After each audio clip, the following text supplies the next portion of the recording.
آپ سحری کھا رہے تھے، بکرے کی سری پکی ہوئی تھی، تو مولا علی رضی اللہ تعالیٰ عنہ اور رباض بن ساریہ رضی اللہ تعالیٰ عنہ آپ کے ساتھ کھانا کھا رہے تھے۔ تو حضرت بلال ہے، یا رسول اللہ وقت ختم ہو گیا ہے، میں اذان دینے جا رہا ہوں، آپ برائے مہربانی کھانا پینا بند کریں، اور یہ کہہ کر چلے گئے۔ چھت، ایک انصاری عورت تھی، اس کے گھر کی چھت پہ چڑھ کے اذان دیتے تھے۔ چڑھنے لگے تو پھر واپس آئے کہ دیکھوں اللہ کے نبی نے کھانا چھوڑ دیا یا نہیں۔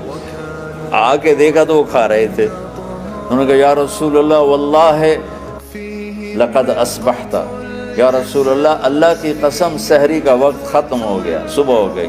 تو آپ نے ہاتھ پیچھے کر لیا، کہہ رہے تیرا بھلا ہو بلال، ابھی وقت باقی تھا، تیرے قسم کھانے پر اللہ نے اس کو پہلے نکال دیا کہ تیری قسم کہیں جھوٹی نہ پڑ جائے۔ تو حضرت علی نے فرمایا کہ اگر بلال قسم نہ کھاتے تو جب تک میرے نبی کھاتے رہتے صبح صادق نہیں ہونی تھی۔